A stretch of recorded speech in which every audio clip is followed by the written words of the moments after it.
Com muita alegria, querido amigo telespectador, que temos hoje ao nosso lado, na nossa sessão de entrevista, o reverendo doutor Mauro Master. O reverendo Mauro é doutor em literatura semítica, hebraico bíblico, né? E professor do Centro Presbiteriano de Pós-Graduação André Jumper e pastor da Igreja Presbiteriana da Lapa. Reverendo, nós vamos tratar hoje de um tema aqui que as pessoas podem estar perguntando quando nós falamos aqui sobre pós-modernidade. O que vem a ser pós-modernidade, reverendo Mauro? Olha, presbítero, essa é uma resposta difícil de dar. Os próprios filósofos não chegam a uma conclusão definitiva a respeito do que é pós-modernidade. Tem gente que pensa que a pós-modernidade é o movimento que se levantou contra o período da modernidade. Há aqueles que acham que a pós-modernidade é o movimento que dá continuidade à modernidade e que chega às consequências dos pensamentos, desenvolvidos naquilo que nós chamamos o período moderno da história, não é? Mas, basicamente, o que nós encontramos na pós-modernidade são várias características marcantes que aparecem cada dia mais nos valores da cultura, da música, da poesia, da literatura, dos filmes, que é o pluralismo exacerbado, onde todas as ideias ou conceitos de absolutos estão sendo negados, não é? E isso influi profundamente na religiosidade, levando-nos então ao provérbio contemporâneo, né, que acaba dizendo, olha, toda religião é boa e toda religião leva a Deus. E isso então é uma síntese muito grande das ideias que estão envolvidas no pós-modernismo, na pós-modernidade, não é? Em que já não se acredita mais em qualquer absoluto. Todas as coisas na pós-modernidade, segundo os que pensam conforme o pós-modernismo, são coisas relativas. Mas quais são essas ideias que são contraditórias com o cristianismo? Veja bem, presbítero, o que acontece na pós-modernidade? Na pós-modernidade, essa negação dos absolutos começa exatamente por negar que Deus, o Deus da Bíblia, não é? O Deus chamado Deus de Abraão, Isaac e Jacó, que é o Criador do universo e também é o Salvador do mundo, que esse Deus possa existir. Porque esse Deus que fala, ele é o Deus absoluto e que se revela o Deus que é a verdade absoluta, a última verdade do universo, não é? E aí então o cristianismo está em conflito com a pós-modernidade a partir disso. Essa insistência pós-moderna de que os absolutos não existem, de que a verdade não existe, e como Jesus disse, eu sou a verdade, a implicação direta é que, então, Jesus também não pode, nessa condição, existir, ou seja, o valor ou a pessoa, ela torna-se relativa nesse sentido. Esse é um conflito apenas, não é? Agora, nós temos vários outros conflitos que vão se revelando, que vão se manifestando em outras áreas, não é? Na moralidade, no desenvolvimento do pensamento humano, na forma de educação, no desenvolvimento das ciências, não é? Tudo isso que a gente está vendo hoje aí, vindo de vários lugares, até a própria religiosidade pós-moderna, ela é essa negação dos valores absolutos que o cristianismo tem pregado através dos séculos. Já que nós não temos tanto tempo, eu queria que os efeitos da pós-modernidade na moralidade da sociedade. Como é que o senhor observa isso? Veja bem, nós trabalhamos com o arcabouço das ideias que culturalmente são conhecidas como a cultura judaico-cristã. A cultura judaico-cristã tem ensinado através dos séculos, por exemplo, que a moral não é um valor relativo. Ela é um valor absoluto porque ela vem de Deus. Ou seja, aquilo que vem de Deus como valor absoluto não muda, é permanente porque vem de Deus. Logo, hoje, quando nós vemos se expandindo, por exemplo, a moralidade na área sexual, em que já não existem mais limites para a sexualidade humana e você encontra todo tipo de proposta para a sexualidade no pós-modernismo, isso é um fruto desse esquema, dessa forma de pensamento. Então algumas pessoas vão dizer, olha, a sexualidade ela é livre hoje porque ela muda conforme os conceitos da sociedade mudam. E segundo a Bíblia isso não se sustenta, isso não pode ser mantido, porque Deus nos criou homem e mulher e Ele nos deu a sua lei, nos mostrando a melhor forma de viver ou a única forma legítima de viver a nossa sexualidade em qualquer tempo, seja no período antigo, seja no período moderno, ou seja hoje naquilo que se chama tempos pós-modernos. Deus nos deu instruções claras pelas quais nós devemos viver para a nossa própria felicidade e para a glória de Deus. Então esse é um exemplo, não é, de um efeito da pós-modernidade na moralidade humana. Reverendo Mauro, nós queremos agradecer a sua presença aqui no nosso programa Verdade e Vida e nós vamos para mais essa mensagem musical e vamos voltar com a mensagem da Palavra de Deus através do Reverendo Hernandes Dias Lopes. Verdade e Vida, a Palavra de Cristo para uma vida melhor. Toda novidade que vem no vento, ao peso da força na rotina cai, na monotonia do pensamento, que a busca de outra novidade sai. Toda novidade que vem no vento, ao peso da força na rotina cai, na monotonia do pensamento, que a busca de outra novidade sai. Ânsia, insatisfação, correria, busca, experimentação, noite e dia, achados, fugas, horas de sorte e tristeza, sonhos negros, gosto de morte.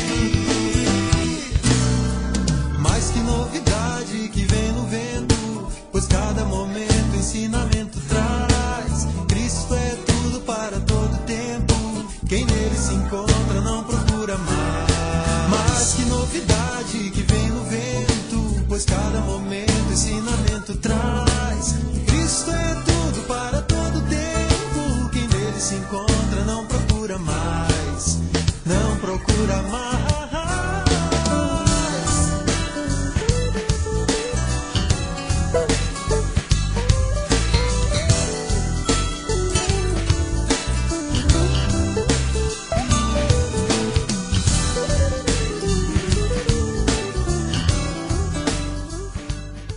O Salmo 73 revela uma das verdades mais perturbadoras relatadas na Palavra de Deus. Revela a questão da prosperidade do ímpio e do castigo das pessoas piedosas. Por que coisas boas acontecem com pessoas ruins e por que coisas ruins acontecem com pessoas boas? Esse texto vai nos falar sobre ricos pobres e pobres ricos. Primeiramente, o salmista Asaf confessa aqui que ele entrou numa crise espiritual. Ele quase que resvalou os pés, quase que desviou seus passos da vereda, porque de repente ele olha da sua janela e vê o seu vizinho, o perverso, o ímpio, prosperando, se enriquecendo facilmente, tudo na sua vida indo bem. Ele olha para ele e cada manhã é castigado, afligido. Ele disse, inutilmente eu lavei as mãos na inocência e conservei puro o coração. E ele diz que quase que cai ao olhar para o ímpio e ver a sua riqueza, a sua prosperidade e invejá-lo nessa situação. Que descrição ele faz do ímpio aqui? Notem que ele diz que o ímpio não tem as preocupações dos demais mortais. Tudo está indo bem na vida dele. Tudo que ele põe a mão prospera. Ele tem dinheiro, ele tem sucesso, ele tem fama, ele tem amigos. Diz o texto que ele tem saúde, o seu corpo é saudável, é sadio e nédio, ele tem uma pele bronzeada naturalmente. Ele não frequenta as filas do INSS e do INAMPS. Ele não precisa enfrentar situações constrangedoras no trato da sua saúde. Ele se alimenta bem, ele se cuida bem, ele se previne bem, ele não tem as doenças naturais das outras pessoas. Ele olha ainda e diz o texto que ele não tem canseira e enfado. Ele tem uma vida sossegada, talvez nababesca, talvez de rodas de amigos em rodas de amigos, de banquetes em banquetes. A vida dele é cercada de privilégios, de conforto, do bom e do melhor.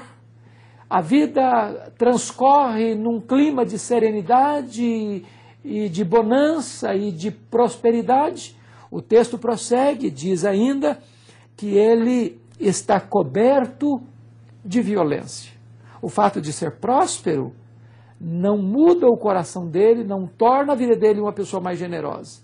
Diz o texto que este homem desanda a boca para falar blasfêmias, para proferir impropérios, e este homem desanda a boca para blasfemar contra Deus. Ele é insolente, talvez um ateu, talvez um agnóstico, talvez um crítico amargo, impiedoso das coisas de Deus.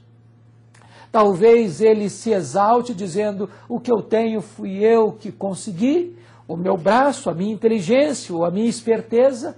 E este homem ainda se vangloria, cheio de empáfia, de soberba, de altivez, pelas glórias e conquistas que alcançou. Mas este homem diz mais, ele é cercado de amigos. A casa dele anda repleta de pessoas, muitos bajuladores, muitas pessoas o incensando. Quando Asaf, homem de Deus, homem piedoso, homem santo, olha para essa situação, ele fica espantado, porque também ele olha para si, e ele é piedoso, e ele lava as mãos na inocência, e ele foge do caminho do mal, e ele evita falar coisas inconvenientes, ele evita práticas inconsequentes. Este homem guarda o seu coração, a sua mente, a sua língua, as suas mãos da prática do mal. E o que acontece com ele? Ele diz, cada manhã eu sou castigado. Todo dia eu enfrento um problema. Eu enfrento o problema de toda a ordem. Talvez o que ele listou aqui que o ímpio tinha, ele não tinha. Talvez ele enfrentava o problema da pobreza, talvez ele enfrentava o problema da doença, talvez ele enfrentava o problema da solidão, talvez ele enfrentava o problema de não ter pessoas do seu lado para encorajá-lo. Mas a Bíblia diz que a riqueza do ímpio é uma riqueza apenas aparente, temporária, curta, porque o texto diz que nessa crise de Asaf, ele, em vez de falar, ele pensou, não chegou a falar, porque ele, se tivesse falado, ele teria traído a geração dos seus filhos, ou a geração contemporânea dele. Mas o que ele fez? Diz a Bíblia que ele foi para a casa de Deus. E quando ele entrou na casa de Deus, Deus iluminou sua mente, Deus abriu a percepção dele, Deus lhe deu compreensão. E diz o texto que nesse momento ele atinou com o fim do ímpio.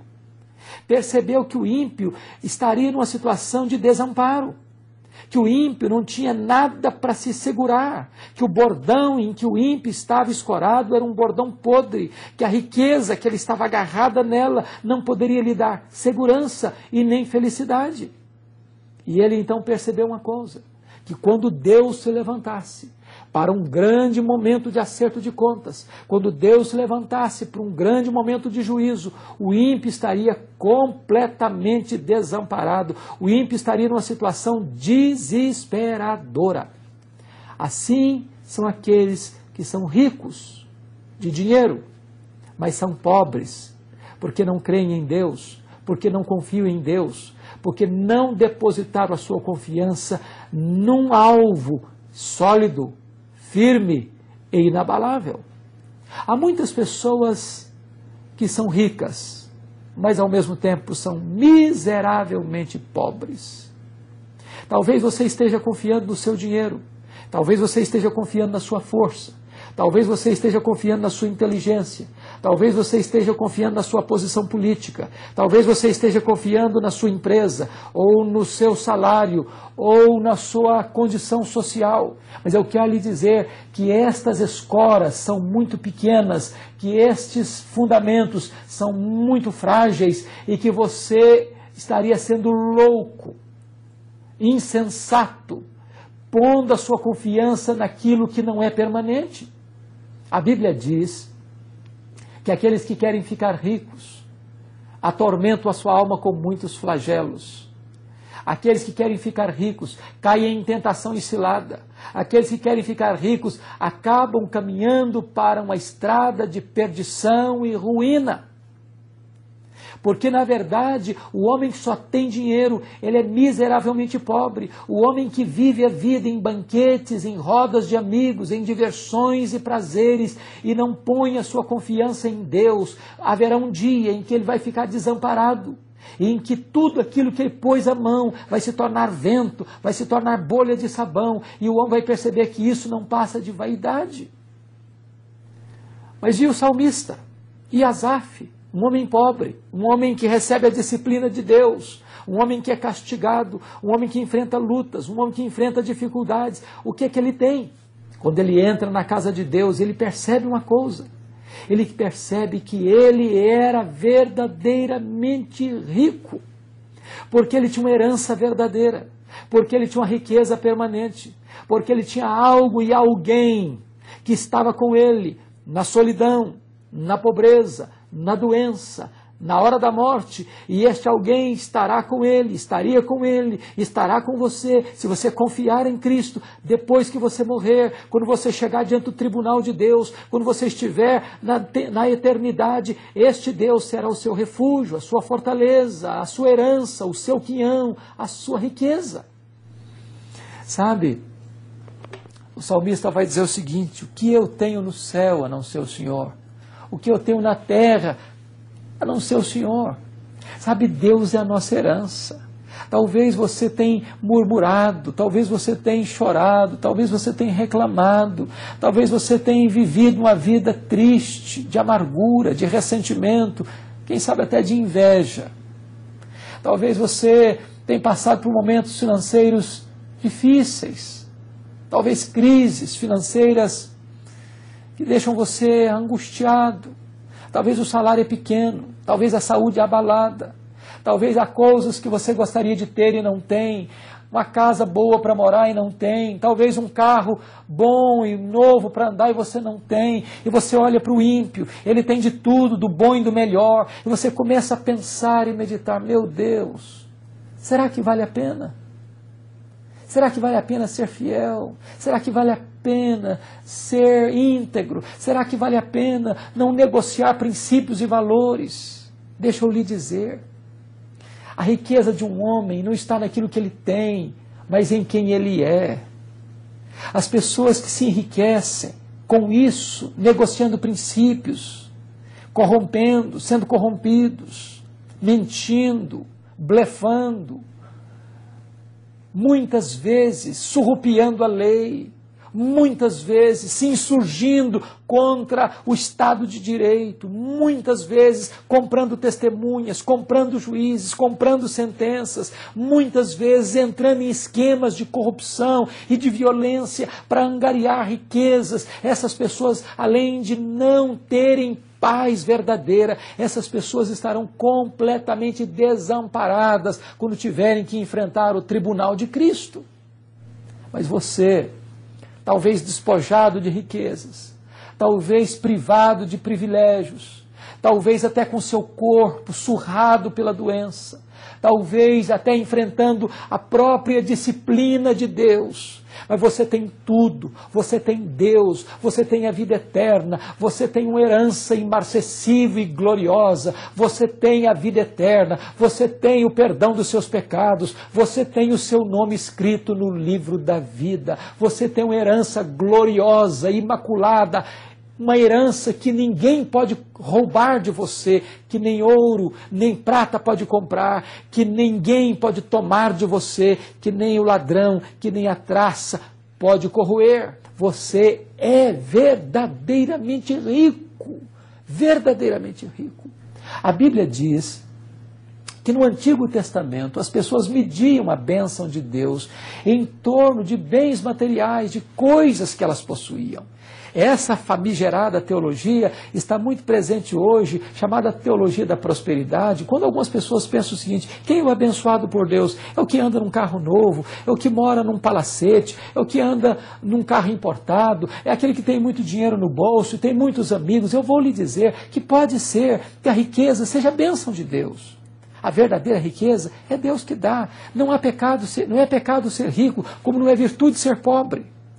Mas há muitas riquezas que as pessoas adquirem com violência, com insolência, com corrupção, com falcatruas, pessoas que vendem a alma para o diabo, pessoas que se corrompem, pessoas que são corrompidas.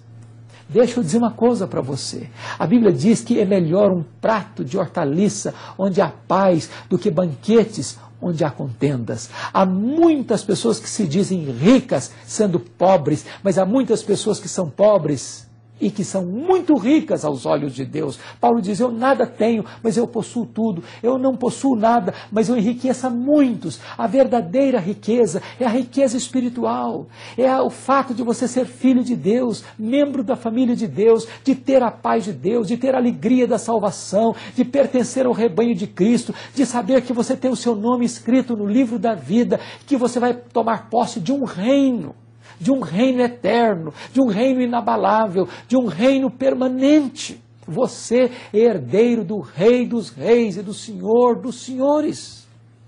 Asaf entendeu isso. Asaf compreendeu essa verdade. E ele descansou o seu coração. Ele compreendeu que ele não precisava invejar o ímpio, porque ele que era rico, ele que era abençoado, ele que era o filho do Deus eterno, ele que era o herdeiro do Deus eterno, ele que tinha a bênção da vida pulsando em seu peito. Que Deus abençoe você. Que você ponha o seu coração em Deus. Que você ponha o seu coração nas riquezas lá do alto onde Cristo vive. Porque você é muito abençoado, você é muito rico. A Bíblia diz que você já foi abençoado com toda sorte de bênção em Cristo Jesus, nas regiões celestes. Não há dinheiro que compre esta bênção, não há riqueza que se compare a este privilégio. Você, mesmo sendo pobre, é muito rico, rico da graça de Deus, rico da bênção de Deus, rico da salvação gloriosa que Cristo ofereceu para você gratuitamente, e você a recebe pela fé. Eu estou certo de que esta palavra é uma palavra de Deus para o seu coração. Eu espero que Deus abençoe a sua vida, que Deus abençoe a sua família, e jamais, jamais olhe para o ímpio e para a riqueza dele com inveja. Olhe para a glória de Deus, olhe para a graça de Deus, olhe para os presentes benditos que Deus ofereceu e deu a você de graça, e você os recebeu pela fé, e saiba que você é feliz, que você é bem-aventurado, que você é rico da graça de Deus, que você é a pessoa mais feliz deste mundo, porque você pertence à família do Deus Todo-Poderoso. Deus abençoe a sua vida, Deus abençoe a sua família, em nome de Jesus. Verdade e Vida, mostrando o caminho do perdão e da vida eterna. Eu sou o caminho, e a verdade e a vida. Ninguém vem ao Pai senão por mim. A mensagem de hoje que o reverendo Hernandes acabou de pregar mostra que o ímpio, embora rico de coisas materiais, é pobre. Mas o piedoso, mesmo sendo castigado e pobre, ele é rico. Apesar do ímpio parecer viver uma vida melhor, sem preocupação, esbanjando saúde, amigos, riquezas e vivendo de forma insolente, no entanto, quando comparecer perante o Deus Todo-Poderoso, certamente ficará desamparado. Mas o justo, disciplinado por Deus, descobrirá que sua riqueza é grandiosa, pois tem Deus como sua herança e refúgio. Deus é o nosso refúgio e fortaleza, socorro bem presente na angústia. Reconhecer o Senhor Jesus como Senhor e Salvador pessoal de suas vidas, esse é o caminho para uma vida cada vez na presença de Deus. Mas para mim é bom aproximar-se de Deus, porque pus a minha confiança no Senhor Deus Todo-Poderoso. Que seja assim na minha e na sua vida. E se você deseja adquirir a mensagem Ricos Pobres e Pobres Ricos, ligue agora mesmo para 0800 119 105 e adquira em DVD e em CD a mensagem de hoje, ou outros DVDs do programa Verdade e Vida. Acesse o nosso site www.verdadevida.com.br e entre na nossa loja virtual e adquira ali CDs e DVDs do programa Verdade e Vida. Também pelo nosso site você pode fazer com que o programa Verdade e Vida se torne autossustentável, fazendo a sua doação. Clique em Faça Sua Doação, preencha o cadastro, imprima o boleto e pague no banco mais próximo da sua casa. Se você não usa a internet, você também pode fazer a sua doação indo a uma agência do Banco do Brasil e depositando na conta 7.000, dígito 9, agência 4442, dígito 3. Ou ainda você pode pedir o seu boleto pelo 0800 119 105. Neste domingo você é o nosso convidado para estar na Igreja Presbiteriana mais próxima da sua casa. Escola dominical com classe para todas as idades e culto matutino sempre começando por volta das 9 horas. E culto vespertino, 18 e 19 horas, a depender da igreja. Diga ao pastor que você é o nosso convidado, é o convidado especial do programa Verdade e Vida. Lembramos que o programa Verdade e Vida está sendo reapresentado todos os domingos pela VTV para toda a região de Campinas e Goiânia, das 6h30 às 7 horas aos domingos. E também pela TV Lages de Santa Catarina, das 7 às 7h30. Até o próximo programa, neste mesmo horário, nesta mesma emissora. Até lá e que Deus muito o abençoe. Verdade e Vida. A palavra de Cristo para uma vida melhor. Você já pode adquirir os 3 novos DVDs da série especial Verdade e Vida.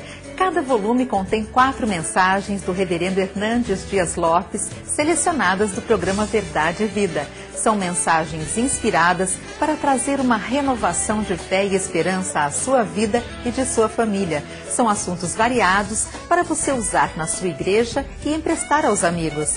Ligue agora e adquira os DVDs especiais Verdade e Vida por um preço especial.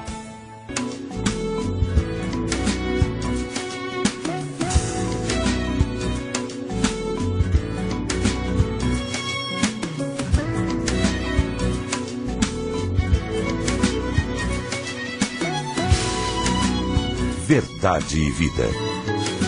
Um programa da Igreja Presbiteriana do Brasil.